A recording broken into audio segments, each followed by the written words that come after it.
بسم اللہ الرحمن الرحیم۔ شروع اللہ کے نام سے جو بڑا مہربان اور نہایت ہی رحم کرنے والا ہے۔ حالات کے قدموں پہ قلندر نہیں گرتا، حالات کے قدموں پہ قلندر نہیں گرتا، ٹوٹے بھی جو تارا تو زمین پر نہیں گرتا۔ حالات کے قدموں پہ قلندر نہیں گرتا، ٹوٹے بھی جو تارا تو زمین پر نہیں گرتا۔ گرتے ہیں سمندر میں دریا تو بہت سے، لیکن کسی دریا میں سمندر نہیں گرتا۔ اللہ کے پیارے نبی حضرت محمد رسول اللہ صلی اللہ تعالیٰ علیہ وسلم کی جو زندگی ہے، آپ صلی اللہ علیہ وسلم کا جو پیغام ہے، نبی علیہ الصلوۃ والسلام نے راستہ جو جینے کا عطا کیا، اس میں ہر صبح و شام کی رہنمائی شامل ہے۔ جس طرح ضرورت پڑنے پر ڈاکٹر الگ الگ دوائیاں تجویز کرتا ہے، اسی طرح اسلام نے الگ الگ اوقات میں، الگ الگ وقت میں، الگ الگ حالات کے درمیان اپنے ماننے والوں کی رہنمائی کی۔ عبادات کے ساتھ ساتھ اس بات کو یقینی بنایا کہ بہترین زندگی گزارنے والا بندہ کون ہو سکتا ہے۔ ہمارے پیارے نبی حضرت محمد رسول اللہ صلی اللہ تعالی علیہ وسلم کی اگر ہم زندگی دیکھتے ہیں تو آپ صلی اللہ علیہ وسلم نے دنیا کو ایک بہترین طریقہ عطا کیا جینے کا۔ اسلام سے پہلے دنیا میں کیا تھا؟ رنگ ڈنگ جو تھے نا دنیا کے، وہ ایسے نہیں تھے۔ دین آنے سے پہلے، پیارے نبی صلی اللہ تعالی علیہ وسلم کا دور آنے سے پہلے، بہت سارے لوگوں کو آپ نے سنا ہوگا کہ جب کوئی پریشانی آتی ہے، دکھ آتا ہے، تکلیف آتا ہے، یا کبھی حالات ناسازگار ہو جاتے ہیں، تو بڑے لوگ جو دیندار لوگ ہیں وہ اس بات کی تلقین کرتے ہیں کہ نماز پڑھو، استغفار کرو، اللہ تعالیٰ سے استغفار کرو، اپنے گناہوں کی معافی مانگو۔ لیکن اسلام نے انسانوں کی دو طریقے سے رہنمائی کی، روحانی طور پر بھی، جسمانی طور پر بھی، دینی طور پر بھی، سماجی طور پر بھی۔ اب صرف ایسا تو ممکن نہیں ہو سکتا کہ کوئی پریشانی صرف دعا سے ہی حل ہو جائے۔ دعا بھی کریں، کوشش بھی کریں۔ پتہ یہ لگا کہ دین جو ہے وہ دعا کے ساتھ کوشش کا نام بھی۔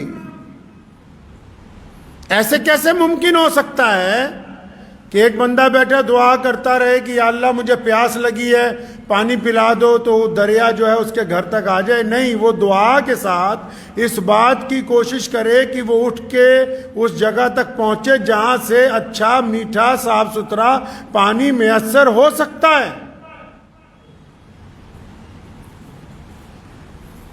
اگر ہم پہلے کے حالات دیکھتے ہیں تو دنیا میں ظالموں نے ہمیشہ بڑی بلند آواز میں جھوٹ بولا ہے۔ تو پہلے کیا ہوتا تھا کہ جب کبھی کوئی بندہ ظلم کرتا تھا، کوئی جھوٹ بولنے والے لوگ جھوٹ بولتے تھے، تو جو مظلوم لوگ ہوتے تھے، جو غریب لوگ ہوتے تھے، جو مظلوم طبقے ہوتے تھے، جو سماج میں پچھڑے ہوئے لوگ تھے، وہ اس ظلم کے سامنے چپ ہو کے اپنا سر جھکا دیا کرتے تھے۔ اگر آپ دنیا کی تاریخ اٹھا کر دیکھیں گے، اگر وشو کا اتہاس آپ اٹھا کے دیکھیں گے، تو پیارے پیغمبر حضرت محمد رسول اللہ صلی اللہ علیہ وسلم سے پہلے جو ظلم کرنے والی طاقتیں تھیں، ان کے مقابلے میں یا جن لوگوں پر ظلم ہوتا تھا وہ لوگ خاموش ہو جاتے تھے، چپ ہو جاتے تھے، تسلیم کر لیتے تھے۔ تو نبی علیہ الصلوۃ والسلام نے کیا کیا؟ ظلم کا جواب ظلم سے تو نہیں دیا جا سکتا، جھوٹ کا جواب جھوٹ سے نہیں دیا جا سکتا، بے ایمانی کا جواب بے ایمانی سے نہیں دیا جاتا، ریاکاری کا جواب ریاکاری سے نہیں ہوتا، گھمنڈ کا جواب گھمنڈ نہیں ہوتا۔ اب جو پلڑا ہی پہلے برابر نہ ہو، ایک طرف طاقتور لوگ ہوں، دوسری طرف کوئی کمزور طبقہ ہو، تو پلڑا تو برابر نہیں نہ ہو سکتا۔ لیکن ہمارے پیارے نبی صلی اللہ علیہ وسلم نے یہ تربیت کر دی انسانوں کی کہ پہلے دور میں جو رواج چلتا آ رہا ہے کہ ظالم جب ظلم کرتا ہے مظلوم سر جھکا دیتا ہے اور مظلوم اس کے آگے گھٹنا ٹیک دیتا ہے، مظلوم ظالم کے آگے چپ ہو سکتا ہے، لیکن پیارے نبی علیہ السلام نے یہ رواج ڈالا کہ اگر ظلم ہو تو ٹھیک ہے کہ ظلم اگر ہو گیا کوئی بات نہیں، لیکن ظلم کے آگے گردن نہیں جھکائی جا سکتی ہے۔ یہ فرق آ گیا، مظلوموں کو ایک راستہ عطا کیا، اور دعا کے ساتھ کیا کہا کہ فرمایا ہمت اور صبر سے اللہ کی مدد مانگو۔ حکم ہوا کہ غریبوں کی، مظلوموں کی، غریب طبقوں کی یا جن پر ظلم ہوا ہے ان کی حوصلہ افزائی کرو۔ تو پتہ یہ لگا کہ پوری دنیا میں ایسے لوگ جو کہ پریشان حال ہوں، اگر تو پریشان حال لوگوں کی پہلی مدد یہ ہوتی ہے کہ ان کو ڈرایا نہ جائے بلکہ ان کی حوصلہ افزائی کی جائے۔ اور صرف ڈرے ہوئے لوگ ہی نہیں، معاشرے میں باقی بھی، کوئی بیماری سے ڈرا ہوا ہے، کوئی کاروبار کے نقصان سے ڈرا ہوا ہے، کوئی عزیز و اقارب سے ڈرا ہوا ہے، کوئی رشتہ داروں کے ظلم سے ڈرا ہوا ہے، تو جو ان کے ساتھ تعلق رکھنے والے لوگ ہیں، جو ان کے یار دوست ہیں، جو ان کے پڑوسی ہیں، جو سچ بولنے والے لوگ ہیں، ان کی پہلی ذمہ داری یہ بنتی ہے کہ وہ لوگوں کو ڈرائیں نہیں بلکہ ان کو ہمت دیں، حوصلہ دیں۔ کیونکہ پریشانی کے دور میں، مشکل کے دور میں اگر بہترین پناہ کوئی ہوتی ہے تو وہ انسان کے دل کی طاقت ہوتی ہے۔ اور جب ساتھ والا، کوئی اس کا دوست، کوئی اس کا پڑوسی کسی کی ہمت توڑ دیتا ہے تو وہ صرف اس کی ہمت نہیں توڑتا بلکہ اس کے ذہن کا، اس کے دل کا، اس کے جسم کا، اس کے کاروبار کا، اس کے خاندان کا نقصان کرتا ہے۔ تو شریعت نے تو صرف یہ نہیں کہا کہ آپ دعا کریں بلکہ یہ بھی کہا کہ مظلوموں کی ہمت افزائی کرنی ہے، چاہے مظلوم کسی بھی قوم سے تعلق رکھتے ہو، چاہے ان کا مذہب کوئی سا ہو، چاہے ان کی ذات کوئی ہو، چاہے ان کا رنگ کیسا ہی کیوں نہ ہو۔ یہی تو فرق ہے ظلم میں اور حق پرستی کے اندر، کہ ظالم جب ظلم کرتا ہے تو اس کے دل میں خوف نہیں ہوتا، حق پرست جب مدد کے لیے نکلتے ہیں تو پھر وہ اپنے اور پرائے کی تمیز نہیں رکھتے اس کے اندر۔ تو پہلی بات تو یہ ہمیشہ ذہن نشین رکھیں کہ اللہ نے قرآن پاک میں وعدہ کیا کہ ہر مشکل کے بعد آسانی، ہر ایک مشکل کے بعد آسانی اللہ نے فرمایا ہے۔ اللہ کی حکمت کو کوئی بندہ پہنچ نہیں سکتا۔ ہر مشکل کے بعد آسانی ہے، اس بات کو ذہن نشین کر لیں۔ اور جب اللہ پر یقین کامل ہوگا تو حالات آتے جاتے رہتے ہیں، لیکن جو بندہ ثابت قدم رہ جائے، اللہ کو وہ لوگ بہت پسند ہیں جو دوسروں کو ڈراتے نہیں، جو دوسروں کو خوف زدہ نہیں کرتے، جو دوسروں کے منہ کا نوالا نہیں چھینتے۔ اللہ تعالیٰ کو وہ لوگ پسند ہیں. اور پھر جب کوئی بندہ جھوٹ بول رہا ہو, زور زور سے شور مچا رہا ہو, جھوٹ بول کے برے برے الزامات لگا رہا ہو, جس طرح آج کل رواج ہے سوشل میڈیا کے اوپر, تو اسلام نے کیا کہا کہ جھوٹ بولنے کے والے کے مقابلے میں جھوٹ بولو. جس طرح آج کل کچھ مسلمان یوٹیوبرز بھی لگ گئے جھوٹی کہانیاں بنانے میں, جھوٹی سرخیاں بنانے میں. اسلام نے کیا کہا؟ اگر کوئی آپ پر جھوٹا الزام لگا رہا ہے, کوئی شور مچانا چاہتا ہے, کوئی دین کے خلاف بار بار غلط باتیں کر رہا ہے, تو اسلام کیا کہہ رہا ہے؟ دعا کرو,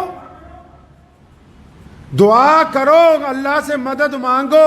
لیکن نبی علیہ الصلوۃ والسلام کا طریقہ یہ ہے کہ دعا کے ساتھ ساتھ پیارے نبی صلی اللہ علیہ وسلم نے شاعر اسلام حضرت حسان بن ثابت رضی اللہ تعالیٰ عنہ کی ڈیوٹی لگائی کہ حسان ممبر پر کھڑے ہو جاؤ. کس لیے کھڑے ہونا یا رسول اللہ؟ اب ممبر پہ کھڑے ہو کر کرنا کیا ہے؟ ممبر پہ تو آپ کھڑے ہوتے ہیں, آپ صلی اللہ علیہ وسلم کی موجودگی میں کوئی اب کیسے کھڑا ہو سکتا ہے؟ آپ صلی اللہ علیہ وسلم نے فرمایا نہیں, حسان ممبر پر کھڑے ہو یا رسول اللہ ممبر پہ کھڑے ہو کے کیا کرنا ہے؟ کرنا یہ ہے کہ یہ جو ابو جہل جھوٹ بولتا ہے, یہ جو عتبہ جھوٹ بولتا ہے, یہ جو امیہ جھوٹ بولتا ہے, یہ جو عبداللہ بن جدان جھوٹ بولتا ہے, یہ مکے کی جو کافر بڑے بڑے ظالم اسلام کے مقابلے میں جھوٹ بولتے ہیں, یہ جو بڑے بڑے یہودی اسلام پر الزام لگاتے ہیں, تو نبی علیہ الصلوۃ والسلام نے کہا حسان ممبر پر کھڑے ہو اور کھڑے ہو کر ان کے جھوٹ کا جواب دو.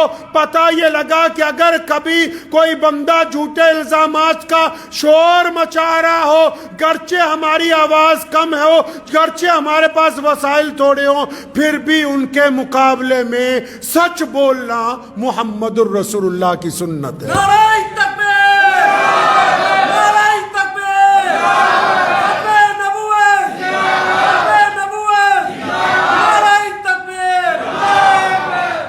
سچ بولنا محمد الرسول اللہ کی سنت ہے. پیارے نبی علیہ الصلوۃ والسلام نے یہ سکھا دیا ہمیں کہ جھوٹ بولنے والے جھوٹ بولتے رہیں, ہم کوئی ان کی زبان پکڑنے نہیں جا رہے, لیکن جو حقیقت ہے اور جو سچائی ہے اور سچ بولنے والوں پر پابندی لگائی, وہ تمام لوگ سنیں, جو مسلمان میڈیا والے بھی ہیں, جو یوٹیوبرز بھی ہیں. ہم سچ کے جھوٹ کے مقابلے میں سچ میں ملاوٹ کرنے والے نہیں ہیں. ہم جھوٹ کے مقابلے میں جھوٹ بولنے والے نہیں. جو حقیقت ہوگی اس کو بیان کیا جائے گا. اسلام نے جو نظام عدل کا طے کیا, اس کا اصول یہ ہے کہ قصور اگر اپنا کا ہوگا تو اپنوں کو قصوروار بتایا جائے گا, قصور اگر پرایوں کا ہوگا تو پرایوں کو قصوروار بتایا جائے گا. سچ جھوٹ کے مقابلے میں سچ کے اندر ملاوٹ نہیں کی جا سکتی ہے. یہ نبی علیہ السلام کی سنت ہے. اسلام بہترین دین ہے. اسلام نے ہر دور کے قانون, ہر دور کے قاعدے, ہر ایک طرح کے حالات کا بتایا کہ کرنا کیا ہے. ایسا تو نہیں ناممکن ہو سکتا کہ کوئی مریض آ جائے آپ کے پاس اور اس کی حالت بڑی خراب ہو اور ڈاکٹر صاحب بیٹھے, نہیں دوائی میں بعد میں دوں گا, پہلے میں اس کو دم کرتا ہوں. تو وہ کون سا ڈاکٹر ہوا؟ امت کو ضرورت ہے حوصلے کی, عزم کی, صبر کی, استقامت کی, کندھے سے کندھا ملانے کی, نفاق کو دور کرنے کی, نا اتفاقی کو ختم کرنے کی, تعلیمی طور پر, معاشی طور پر لوگوں کا ساتھ دینے کی. اب وہ تمام اگر امور کو چھوڑ دیا جائے اور صرف یہ سمجھا جائے کہ اکیلی عبادات کے بل کے اوپر ہم آگے بڑھیں گے, نہیں. پیارے نبی صلی اللہ تعالی وسلم نے طریقے واضح فرمائے کہ کس وقت میں کیا کام امت مسلمہ کو کرنا ہے. اور جو ظلم کرنے والی طاقتیں ہوتی نا, جب بندہ کرسی پر ہوتا ہے نا, پاور میں, کوئی بھی کرسی ہو, جوانی کی بھی کرسی ہوتی ہے, علم کی ہوتی ہے, اقتدار کی ہوتی ہے, بیوپار کی ہوتی ہے, عہدے کی ہوتی ہے, دفتروں میں بڑے بڑے سرکاری افسران کی ہوتی ہے. اور جب بندہ پاور میں ہوتا ہے تو وہ سوچتا ہے کہ میں نے تو ہمیشہ ایسے ہی رہنا جیسے آج ہوں. بندہ سوچتا ہے کہ بس ایسے ہی رہے گا سب کچھ, اور اس بندے کو راضی کرنے کے لیے اس کے جو ماتحت ہوتے ہیں وہ ہر جائز ناجائز کام کو کہتے ہیں کہ جناب آپ جو کہہ رہے ہیں وہی اچھا ہے. حکمرانوں کو خراب کون کرتا ہے؟ ایک بہت مشہور حکایت ہے, ایک بادشاہ صبح کو نکلا سیر کے لیے تو سبزی منڈی میں چلا گیا, تو تمام سبزیاں وہ دیکھ رہا تھا تو بینگن پڑا ہوا تھا. تو اس نے جب بینگن کو دیکھا تو اسے پسند آیا, تو اس نے جب بینگن ایک ہاتھ میں اٹھایا تو اپنے وزیر کو کہنے لگا دیکھو یہ کتنی اچھی سبزی لگ رہی ہے. کہتا جناب یہ تو بہت پیاری سبزی ہے, اس کا رنگ دیکھیے کتنا پیارا ہے, اور دیکھیے اس کے سر پہ تاج لگا ہوا ہے, کتنی پیاری سبزی ہے یہ, اس کے موٹا دیکھیے کیسا ہے, گول مٹول ہے. اس نے وزیر نے بادشاہ کو خوش کرنے کے لیے 200 تعریفیں اس بینگن کی کر دی. کچھ مہینے گزرے, بادشاہ پھر منڈی کی طرف گزرا, پھر بینگن پہ نگاہ پڑی تو بھول گیا بادشاہ کی مجھے پسند تھا. اس نے اٹھایا وزیر کو, کہتا یار یہ کیسی عجیب سی سبزی ہے. کہتا جناب بالکل بھدا سا ہے, یہ سر کے اوپر پونچھ لگی ہوئی ہے, بالکل ہی بیکار ہے, دیکھو تو صحیح, نہ اس کا سر ہے نہ پیر ہے. تو پتہ یہ لگا کہ بادشاہوں کو خراب کرنے والے ان کے مشیر ہوتے ہیں.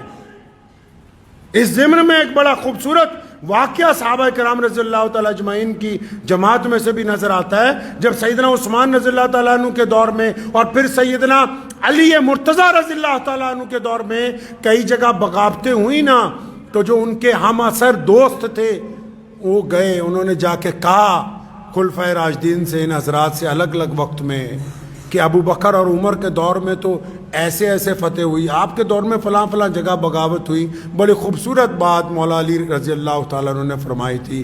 فرمایا وہ جو پہلے خلیفہ گزر گئے نا ان کے مشیر ہم تھے اور ہمارے مشیر تم جیسے لوگ ہیں.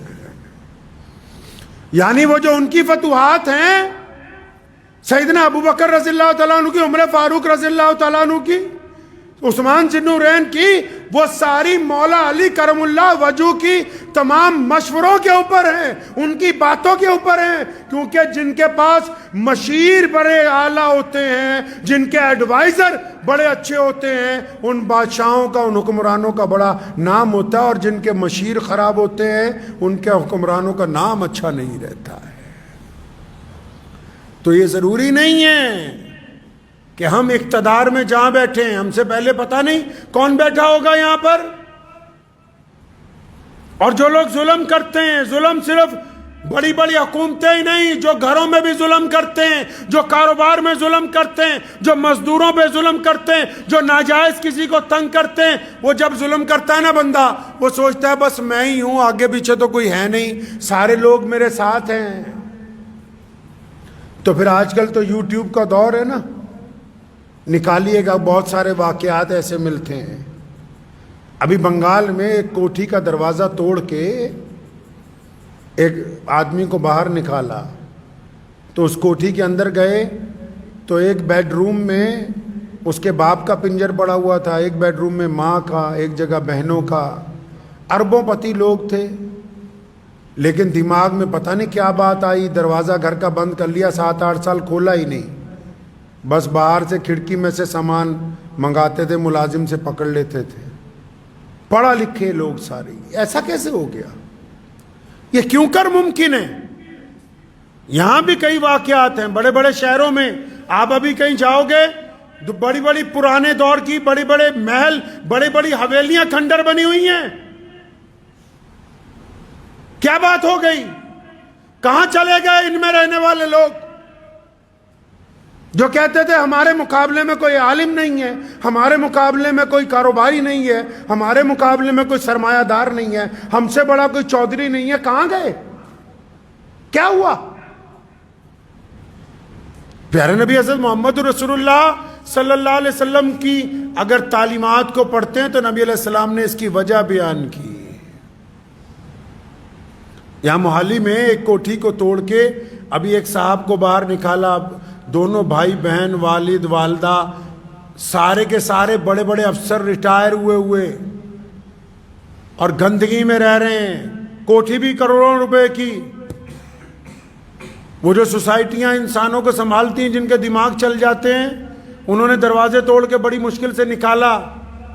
کیا ہو گیا بھائی؟ ان کو کیا ہوا؟ ان کا کیا قصور ہے؟ پیارے نبی علیہ السلام نے وجہ بیان کی. فرمایا جب کوئی بندہ، سنو سارے دل تھام کے، چاہے کوئی حکومت کی کرسی پہ بیٹھا ہے، چاہے کسی کا اپنے گھر میں دبنگائی ہے، چاہے کسی کی اپنے بازار میں دبنگائی ہے، چاہے کسی کی کاروبار میں ہے، چاہے کوئی مسجد مدرسے میں دبنگائی کرتا ہے، سارے ہی سن لیں. صرف یہ نہیں کہ حکومتیں، سارے ہی، جس کو اللہ نے جتنی خدائی کا حصہ دیا ہے. جب بندہ دبنگائی کرتا ہے نا تو نبی علیہ السلام نے فرمایا، حدیث کا مفہوم ہے کہ جب بندہ کسی ایسے آدمی کے ساتھ زیادتی کرتا ہے جو سامنے سے جواب نہیں دیتا. ہوتا ہے نا لوگ کوئی اپنی بیوی کے ساتھ، کوئی اپنے ملازم کے ساتھ، کوئی راہگیر کے ساتھ، کوئی چلتے ہوئے کسی غریب آدمی کے ساتھ. بڑے لوگ جن کو کینسر ہو جاتا ہے، یہ بڑے بڑے چودھری جنہوں نے کبھی کوئی غلط چیز کھائی نہیں ہے، جو پانی بھی 10 دفعہ فلٹر کر کے پیتے ہیں، جن کے گھر میں آرگینک کھانے جاتے ہیں، ان کی چھاتی میں کینسر کیسے پلا؟ ان کو کیا ہو گیا؟ جو کہتے ہیں کہ ہم تو کبھی کوئی ناجائز چیز، کبھی ہاتھ دھوئے بغیر کسی کو کچھ لگایا ہی نہیں، کیا ہوا ان کو؟ سنو نبی علیہ السلام نے فرمایا، پیارے پیغمبر نے کہا کہ جب کوئی بندہ کسی ایسے بندے پر ظلم کرتا ہے جو آگے سے بولتا نہیں ہے، جب کوئی بندہ کسی ایسے پر تشدد کرتا ہے جو آگے سے چپ ہو جاتا ہے، خاموش ہو جاتا ہے،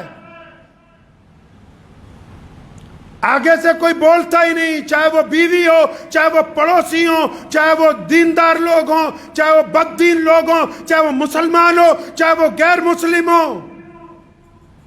جو بھی آدمی اپنی طاقت کا غلط استعمال کرتا ہے، اور جب وہ کسی پہ استعمال کرتا ہے نا، تو جس پہ طاقت استعمال کرتا ہے، طاقت 2 طرح کی استعمال ہوتی ہے. جب طاقت استعمال کرتا ہے نا تو سامنے والا چلاتا ہے، گالی دیتا ہے، بدتمیزی کرتا ہے. لیکن یہ جو حدیث ہے، جب بندہ طاقت استعمال کرتا ہے نا تو سامنے والا جب چپ ہو جائے، ڈر جائے، سہم جائے، خاموش ہو جائے، تو پھر فرشتے اللہ کے پاس جاتے ہیں کہ اللہ، وہ تیرا فلاں بندہ، یہ جو گنڈا بنا ہوا ہے، تیرا فلاں بندی، وہ جو ظلم کر رہی ہے، یا اللہ جس پر تشدد ہوا، وہ سامنے والا چپ ہو گیا ہے، بولتا نہیں ہے، ڈر گیا ہے. اس لیے ڈر گیا ہے، وہ سمجھتا ہے کہ بولوں گا تو تھپڑ نہ مار دے، بولوں گا تو قتل نہ کر دے، بولوں گا تو مجھے تشدد کا نشانہ نہ بنائے، بولوں گا تو میری بے عزتی نہ کرے.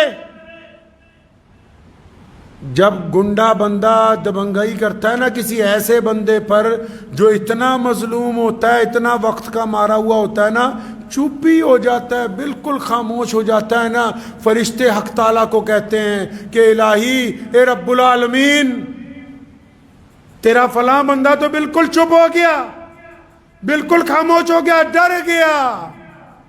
سنو پھر کہاں سے کام خراب ہوتا ہے ظلم کرنے والے کا. جب ظلم سہنے والا بالکل چپ ہو جاتا ہے تو رب جس نے یہ دنیا بنائی، وہ الہ جو کائنات کا مالک ہے، وہ دنیا کے لوگ جس کو ایشور کہتے ہیں، جس کو ہم اکال پرخ کہتے ہیں، وہ خدا جو تمام کائنات کا پالنہار ہے، جب بندہ چپ ہو جاتا ہے نا، پھر اللہ فرشتوں کو کہتے ہیں اچھا وہ سامنے والا میرا بندہ گھبرا گیا،